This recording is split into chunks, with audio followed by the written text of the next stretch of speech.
నగరంలోని వీధులను డంప్ యార్డులుగా మార్చేస్తున్నారు నగరవాసులు. గుడి బడి తేడా లేకుండా ఎక్కడ ఖాళీ ప్రదేశం కనిపిస్తే అక్కడ చెత్త వేస్తున్నారు. దీంతో వీధులన్నీ దుర్వాసనతో కంపు కొడుతున్నాయి. రాజునగర్ కాలనీలోని గాలిపోచమ్మ ఆలయాన్ని చెత్తతో నింపేశారు కాలనీవాసులు. పవిత్రంగా ఉండాల్సిన ఆలయంలో చెత్త చెదారం వేస్తూ కంపు కొట్టేలా చేస్తున్నారు.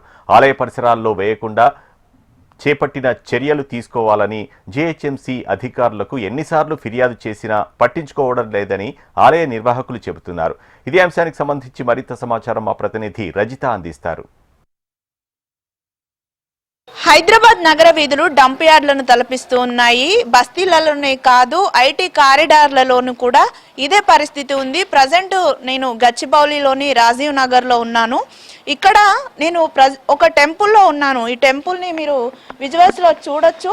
రాజీవ్ నగర్లో ఉన్నటువంటి గాలిపోచమ్మ టెంపుల్ ఇది. ఈ టెంపుల్ ముందు కూడా ఖాళీ స్థలం ఉంది. ఆ ఖాళీ స్థలం అంతా కూడా మనకు ఒక డంప్ యార్డ్ని తలపించే విధంగా చెత్త చెదారంతో దర్శనమిస్తుంది. కనీసం టెంపుల్ ఉందన్న బాధ్యత కూడా లేకుండా ఎలా పడితే అలానే చెత్తను తీసుకొచ్చి టెంపుల్ ముందే వేస్తున్నారు. ఇక్కడ నిమిషం నిలబడేటువంటి తరం అవ్వడం లేదు. ఎందుకంటే ముక్కు పుటాలు అదిరిపోయేటువంటి దుర్వాసన వస్తోంది. చెత్త చెదారం అంతా కూడా ఇక్కడ తీసుకొచ్చి వేస్తూ ఉన్నారు. ఎవరు లేనటువంటి సమయంలో, రాత్రి సమయంలో భారీ ఎత్తున కూడా చెత్త అంతా తీసుకొచ్చి ఇక్కడ డంప్ చేయడంతో ఇదంతా కూడా ఒక చిన్నపాటి డంప్ యార్డుని తలపిస్తుంది. మనం విజువల్స్లో చూడొచ్చు ఎంత చెత్త అయితే ఇక్కడ జమ అయిపోయిందో. ఎన్నిసార్లు జిహెచ్ఎంసీ అధికారులకు కంప్లైంట్ ఇచ్చినా కూడా వారు ఓవైపు నిర్లక్ష్యం వహిస్తున్నారు. మరోవైపు ఇక్కడ ఉన్నటువంటి కాలనీ వాసులు కూడా చెత్తను వాళ్ళ డస్ట్బిన్లో వేయకుండా తీసుకొచ్చి ఎక్కడ ఖాళీ ప్రదేశం దొరికితే అక్కడ, అంటే గుడి లేదు బడి లేదు, ఖాళీ ప్రదేశం ఉంటే చాలు చెత్త వేస్తాం అన్న చందాన కూడా చెత్తనంతా తీసుకొచ్చి ఇక్కడ వేయడంతో ఈ ప్రాంతం అంతా కూడా దుర్వాసన వెదజల్లుతోంది. ఒక డంప్ యార్డ్ని తలపిస్తోంది. ఎన్నిసార్లు కూడా అధికారులకు చెప్పినా వారు వచ్చి క్లీన్ చేసి వెళ్ళినా కూడా తిరిగి చెత్త ఇక్కడ జమ అవుతోందని ఇక్కడ ఉన్నటువంటి ఆలయ నిర్వాహకులు అయితే చెప్తున్నారు. ఇక్కడ చుట్టుపక్కల మొత్తం హాస్టల్స్ ఉంటాయి. ఆ హాస్టల్లో నుంచి వచ్చేటువంటి చెత్తను కూడా ఇక్కడే తీసుకొచ్చి వేస్తూ ఉన్నారు. ఇక్కడ మనతో పాటు ఆలయ నిర్వాహకులు ఉన్నారు. వారి చేత మాట్లాడించే ప్రయత్నం చేద్దాం. సార్ చెప్పండి, ఏంటి పరిస్థితి? ఇంత అంటే ఆలయం అని చూడకుండా ఆలయంలోనే చెత్త తీసుకొచ్చి వేస్తూ ఉన్నారు. ఇక్కడ గాలిపోచమ్మ టెంపుల్ అని ఒకటి నిర్ణయం చేసినాం మేడం. నా పేరు నరసింహ, రాజునగర్ రోడ్డర్ బస్తీ, కొండాపూర్ డివిజన్.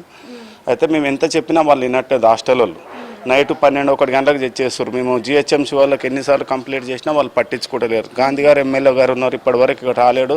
స్థానిక ఎమ్మెల్యే కదా కాబట్టి ఇప్పటివరకు రాలేడు, చూడలేడు. ఏమన్నా కాల్ చేస్తే ఏమంటాడు, మీరు ఏం చేస్తారు, మీరు అది చేస్తారు ఇది చేస్తారు అంతే చెప్తాడు తప్ప కనీసం ఈ టెంపుల్ ఉంది మళ్ళీ ఇట్లా చేద్దామని ఒక్క రోజు మీరు రాడు మాట్లాడు. కార్పొరేటర్ గిన చెప్తున్నాం మేము ప్రతిరోజు, సార్ ఇట్లా చూడండి సార్, ఇట్లా చూడండి సార్, ఇట్లా చేస్తారు అంటే గిన వాళ్ళు అసలు రెస్పాన్స్ అయ్యారు. మాకు ఒక టెంపుల్ ఎట్లుందంటే రేపు ప్రజలకు ఇబ్బంది అవుతుంది కదా మేడం. ఇళ్ళలోకి వస్తున్నాయి ఈగలు, దోమలు అన్నీ వస్తున్నాయి. మొత్తం మాకు ఎంత చిన్న చిన్న పిల్లలు హెల్త్ ఖరాబ్ అవుతున్నాయి, హెల్త్ ఇన్సూరెన్స్ అవుతున్నాయి. వాళ్ళు ఏం చెప్పినా ఎవరు పట్టించుకుంటారు. దానికి మీరు ఎలా చేస్తారో ఎట్లా చేస్తారో దయచేసి, ఎందుకంటే ఒక టెంపుల్ అని మర్యాద గినిస్తలేరు మేడం.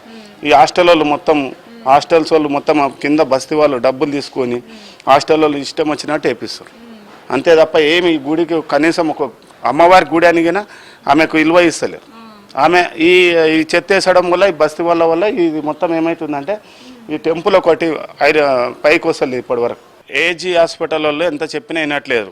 అక్కడ ఒక ఆయన జపాల్ రెడ్డి అని ఉంటాడు, అతనికి కాల్ చేసి సార్ ఇట్లా వేస్తారు అంటే కానీ అతను ఏం చేస్తాడంటే బ్లాస్టింగ్లు కానీ ఇక్కడ ఘోరంగా చేస్తారు మేడం.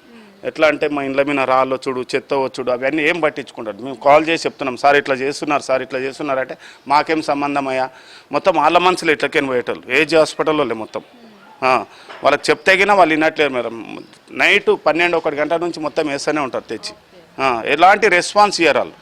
మేము ఎంతమందికి జిహెచ్ఎంసీలో కంప్లైంట్ చేసినా, ఎవరికి చేసినా వాళ్ళు ఏమంటారంటే ఏజీలకు పర్మిషన్ ఉంది, ఏజీలకు పర్మిషన్ ఉంది, ఆ పర్మిషన్తోనే మేము ఇది చేస్తున్నామా అని అట్లే చెప్తారు తప్ప ఏరేది ఏం చెప్పరు వాళ్ళు.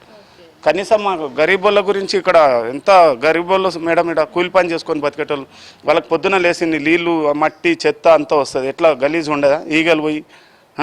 కొంచెం రెస్పాన్స్ తీసుకొని మీరు దయచేసి రేవంత్ రెడ్డి గారికి చెప్తున్నాము, దయచేసి ఇది ఒకటి రేవంత్ రెడ్డి దృష్టికి తీసుకెళ్ళమని మీ మీడియా వాళ్ళకు నమస్కారం. అంటే ఆలయం అంటే ఎంత పవిత్రంగా ఉంచుకోవాలి, అలాంటి ఆలయాన్ని చెత్త చెదారంతో నింపేసి పూజలకు నోచుకోకుండా చేస్తూ ఉన్నారని ఇక్కడ ఆలయ నిర్వాహకులైతే మనకి చెప్తున్నటువంటి పరిస్థితి ఉంది. చూడొచ్చు, అంటే చుట్టూ కూడా ఈగలు, దోమలు ఈ చుట్టుపక్కల నివసించే వారిని తీవ్రంగా ఇబ్బందులు పెడుతున్నాయి. చిన్నపిల్లలు ఉంటారు, వృద్ధులు ఉంటారు, వారంతా కూడా ఇక్కడ నుండి వస్తున్నటువంటి దుర్వాసన వల్ల, ఈగల దోమల వల్ల అనారోగ్యాల బారిన పడుతున్నారని కూడా నిర్వాహకులు చెప్తున్నారు. ఎన్నిసార్లు అధికారులకు కంప్లైంట్ ఇచ్చినప్పటికీ కూడా అటు స్పందన లేదు, ఇటు ప్రజల్లోనూ కూడా అవగాహన రావట్లేదు అని కూడా వారు ఆవేదన వ్యక్తం చేస్తున్నారు. ఇప్పటికైనా అధికారులు స్పందించి ఇలాంటి ఈ ఆలయ పరిసర ప్రాంతాల్లో ఎలాంటి చెత్త చెదారం వేయకుండా కఠిన చర్యలు తీసుకోవాలని కూడా చెప్తున్నారు. వీడియో జర్నలిస్ట్ రామకృష్ణతో రజిత, HM TV, హైదరాబాద్.